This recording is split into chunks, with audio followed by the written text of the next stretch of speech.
Jai Jinendra. Hello friends, welcome to Mix Tips. Myself Kushi Jain from JNU MSRC in Jaipur. So this is have a very beautiful good morning. I wish you all have a great day. So coming to the topic, first of all I am going to tell you that we are dealing with the beautiful topic that is the back of thigh, anatomy of back of thigh.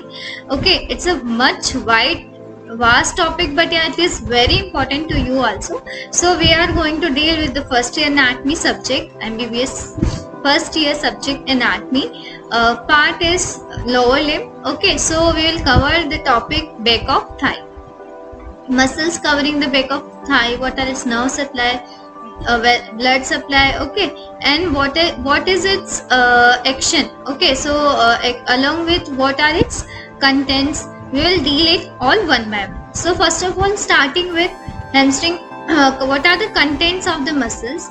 So contents of the muscles are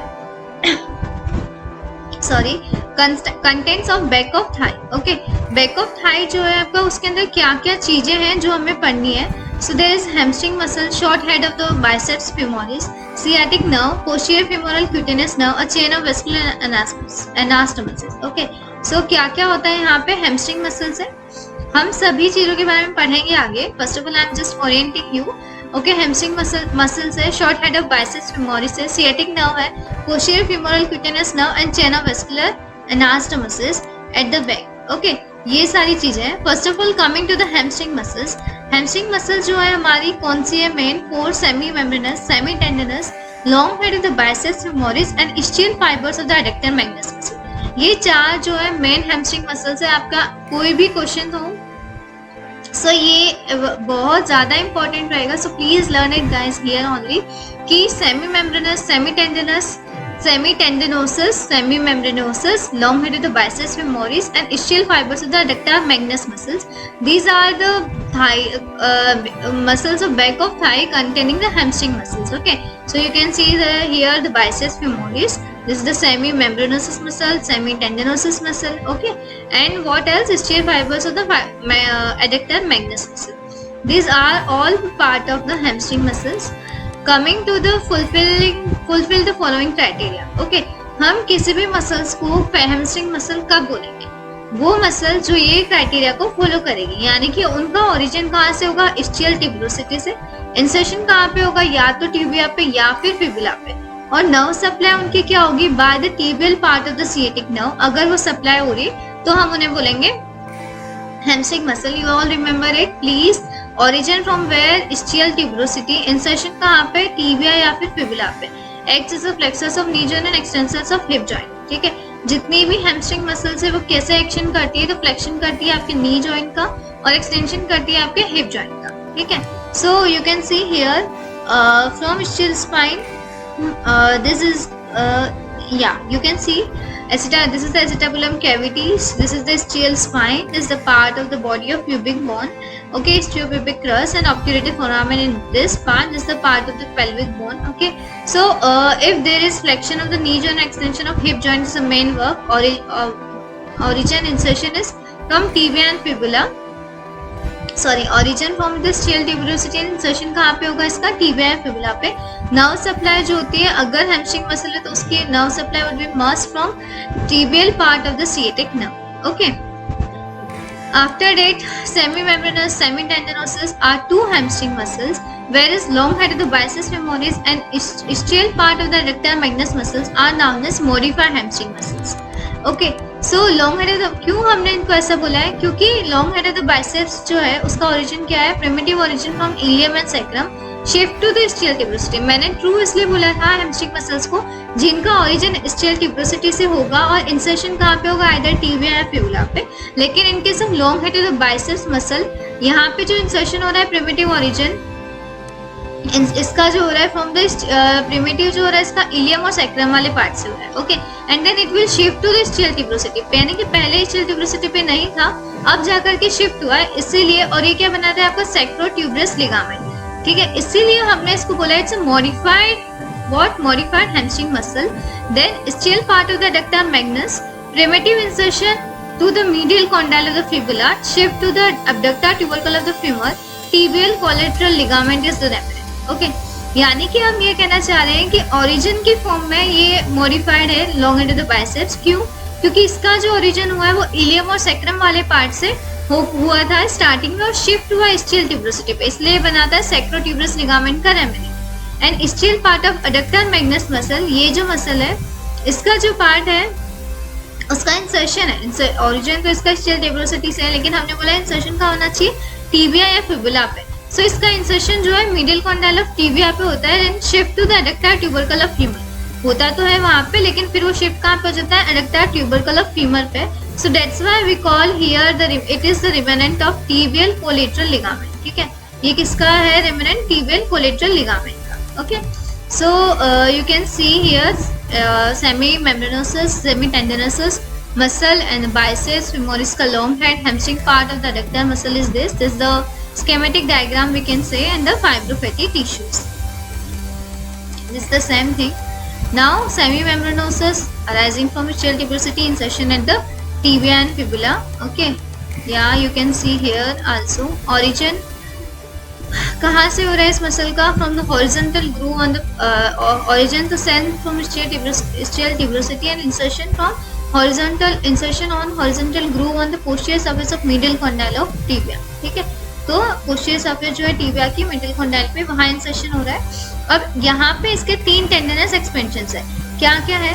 oblique popliteal ligament, fascia covering the popliteus muscle and slip to the deep fascia of the leg. ठीक है, तो ये 3 जो है वो important है, 3 tendinous expansions of semimembranosus muscle, oblique popliteal ligament, fascia जो popliteus muscle को कवर कर रहा है and deep fascia of the leg. Okay, after that semitendinosus muscle, या you can see it's a clinical picture here, this is the beautifully described here gluteus maximus muscle, this is the adductor magnus muscle, this is what your semi tendinosus. Then yeah, this is the biceps femoris. After that we have here just nearby the semitendinosus we have semimembranosus muscle in back of thigh. This is the iliotibial ligament, iliotibial vein. Okay, this is the gracilis muscle and lateral head of the gastrocnemius. So these all are the muscles. Now coming to the semitendinosus, origin the same from the steel tuberosity, insertion of the upper part of medial surface of tibia behind the insertion of sartorius and gracilis. ठीक है, sartorius और gracilis के पीछे जो है ये tibia का जो medial surface होता है उसका insertion होता है। Okay, now biceps femoris. Biceps femoris is also important muscle.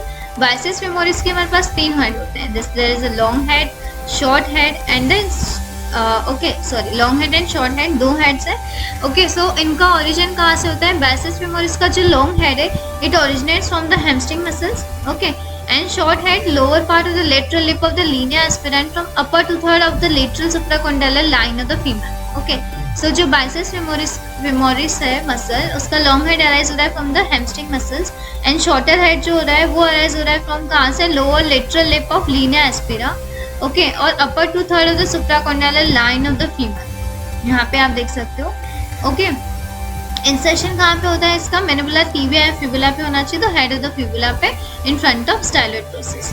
ये हमारा हो गया 4 hamstring muscles. Now action of this hamstring muscle will be as I told you, flexion किसका? नी जॉइंट का और एक्सटेंशन ऑफ हिप जॉइंट। ठीक है, so in semiflexed knee the semimem acts as a medial rotator and biceps. Okay, so hamstring in actions, यहाँ पे आप देख सकते हैं सारी की सारी जो हैमस्ट्रिंग मसल्स है, contraction and working as agonist, squats, lengthening and working as antagonist. ठीक है, सो जो बैक मसल्स है वो एगोनिस्ट की तरह काम करी जब आप फ्लेक्स कर रहे हो नी को, और जो एंटीरियर मसल्स है क्वाड्स मसल या क्वाड्रेटर्स जो हम कह सकते हैं वो एंटागोनिस्ट की तरह काम करती है।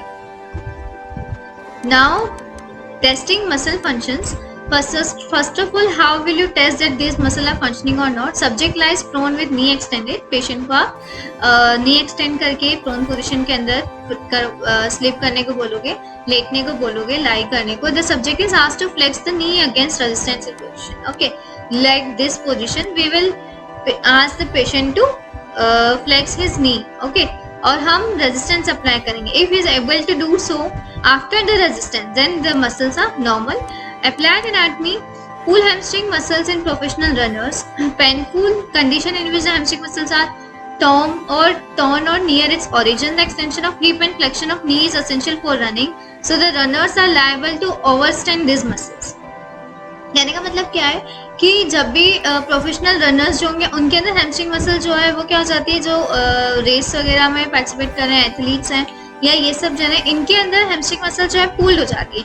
It's a very painful condition. Okay, जब हैमस्ट्रिंग मसल टॉर्न हो जाती है उनके ओरिजिन से, एक्सटेंशन जो है हिप का या फ्लेक्शन ऑफ नी जो है वो एसेंशियल है रनिंग के लिए. ओके, सो रनर्स जो है उनको ओवरस्ट्रेन करना पड़ेगा इन मसल्स को, तभी आपको पता है कि इतनी ज़्यादा उन्हें एक्सरसाइज करनी रहती है so that they could maintain, वरना उनकी मसल्स जो है ज़्यादा खींच सकती हैं. Now sciatic nerve supplies it's originate from L4, L5, S1, S2 and S3 sciatic nerve का. Okay, so this is the thickest nerve in the body. Thickest nerve अगर आपसे कोई पूछता है तो वो कौन सी है? Sciatic nerve. It is 2 centimeter wide, branch from sacral plexus as you all know. It has two components, tibial nerve and common peroneal nerve. ये भी important है. ठीक है, sciatic nerve के दो कंपोनेंट आते हैं हमारे पास, tibial nerve और common peroneal nerve. ये दोनों जो nerves हैं वो सप्लाई करेगी फिर फर्दर जो भी आपके पार्ट्स हैं उनको. Okay, so course of this nerve leaves the pelvis via greater sciatic foramen below the piriformis, descend between the greater trochanter and ischial tuberosity, lying successively on the root of the ischial spine, superior gemellus, obturator internus and inferior gemellus and the quadratus femoris muscle. यानी कि क्या आई कहाँ से? Pelvic वाले reason को छोड़ा उसने जो हमारी नर्व थी. ओके, उसके बाद via sciatic foramen. Okay, greater sciatic foramen जो है वहां से और बिलो द पाइरिफॉर्मिस मसल के नीचे से आती है ये जो नर्व है. आफ्टर डेट ये between the greater trochanter ischial tuberosity उन दोनों के बीच में डिसेंड डाउन करेगी. किसके बीच में? ग्रेटर ट्रोकेंटर ischial tuberosity के बीच में, lying successively on the root of the ischial spine. Okay, then this it will follow this type of this course. Okay, ये पूरा कोर्स जो है वो फॉलो करेगी. After that, accompanied medially by the posterior femoral cutaneous nerve and inferior gluteus vessels, आगे इनसे मिल जाएगी. So this is the diagram. If you wanted to see this picture schematic diagram, then you can pause my video and see.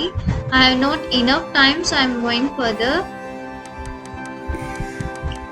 Branches, it will give no branches in the gluteal region. In the thigh, give branches to the hamstring muscle. So what happens is leaves the buttock region by passing deep to the long head of the biceps femoris to enter the back of thigh.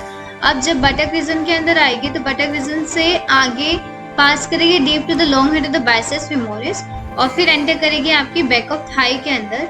Usually divides the junction of middle and lower third of the thigh into tibial and common peroneal nerve. ठीक है, अब जब ये back of thigh के अंदर आएगी तो ये दो पार्ट में डिवाइड होगी, tibial and common peroneal nerve के अंदर.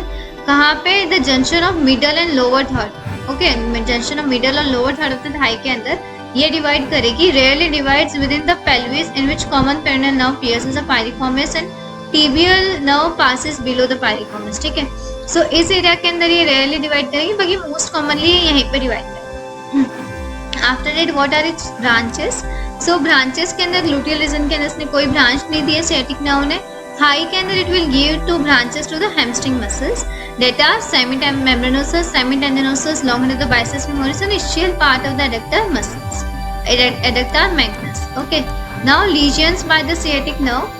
What are the lesions? If there is injury of the sciatic nerve through the penetrating bone, to the fractures of the pelvis or dislocation of the hip joint or badly paced intraocular muscle injection. So अगर इनमें से कोई भी चीज होती है तो उसकी वजह से आपको क्या होगा? Injury to your sciatic nerve, penetrating bone, fractures, dislocation. Okay, now what is its clinical features? This is the most important sign known as foot drop, injury due to the sciatic nerve. Okay, so ये आप fit कर लो दिमाग में, this position and this sign known as foot drop.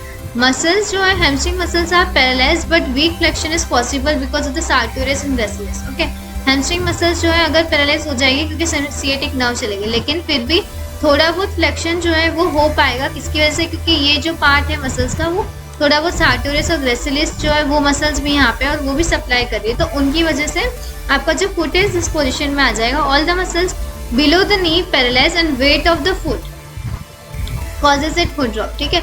और नी के नीचे की जितनी भी मसल्स है वो सारी क्या हो जाएगी, पैरालाइज, जिसकी वजह से जो फुट है उसके ऊपर सारा वजन आ जाएगा, जिसकी वजह से आपका जो फुट है like this you can see here, so इस तरह का हो जाएगा। This condition is known as foot drop. Remember, foot drop is occurs due to injury of sciatic nerve, and weak flexion is possible because of what? Who are supporting?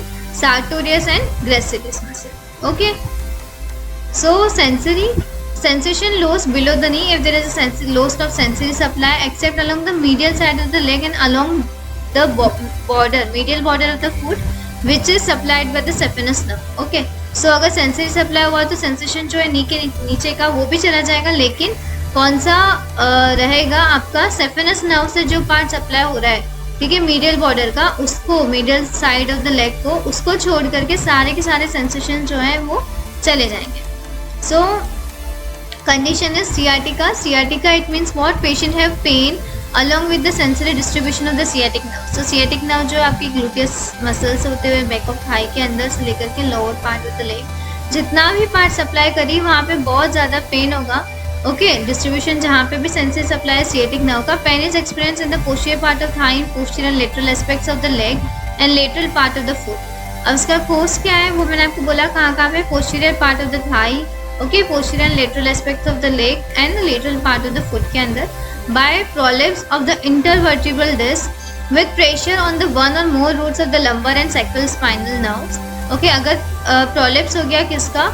Intervertebral disc का, यानी कि pressure लग गया आपका lumbar region पे या sacral reason जो है उनकी स्पाइनल नर्व्स की इंजरी हो गई, या फिर बाय इंट्रा पेल्विक ट्यूमर, तो अगर कोई पेल्विक रीजन के अंदर ये ट्यूमर बन गया है, या फिर there is inflammation of the sciatic nerve और उनकी ब्रांचेस का, so it will all leads to the sciatica condition, that is pain due to the sciatic nerve.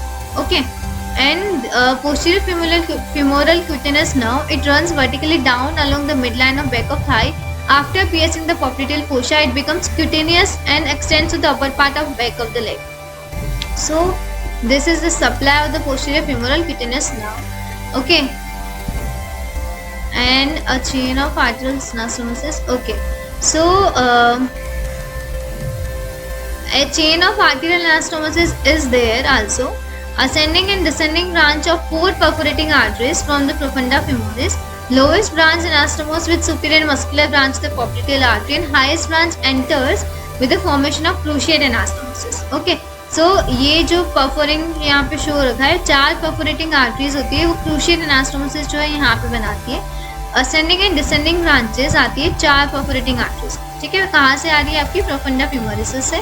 ये क्या है कि चेन होती है आर्टरियल एनास्टोमोसिस, यहाँ पे किन किन की वजह से होता है वो हम बता रहे हैं। ओके, लोएस्ट ब्रांच जो होती है एनास्टोमोसिस करती है with the superior muscular branch of the popliteal artery, highest branch enter the formation of cruciate. Okay, so highest branch तो क्रूशिएट एनास्टोमोसिस बना रही है, लोएस्ट ब्रांच जो इसका पोप्लिटेल आर्टरी की जो मस्कुलर ब्रांच है उसके साथ एनास्टोमोसिस करेंगे। So this is all about the one part, okay, of what? Thigh of muscles of hamstring muscles of back of thigh. We will continue it further in my subsequent videos. Please do like, share and subscribe to my channel if you have not yet. And I hope you all understand it till now, that what is the hamstring muscles, what are its functions, okay, what are 4 types of hamstring muscles, okay, and what are its function? Flexion of the knee, extension of the joints, okay, and extension of hip joint basically. And what happens if this nerve get injured? What are its 2 parts on the back of its nerve, back or region of the thigh. Okay, so I hope you will learn it all completely कि जब भी हमारी जो hamstring muscles है वो हमारे लिए कितनी इंपॉर्टेंट है एथलीट्स के अंदर, and clinical anatomy, clinical part is much important. So please go once again if you are not understand it and use it, learn it properly. Thank you so much guys.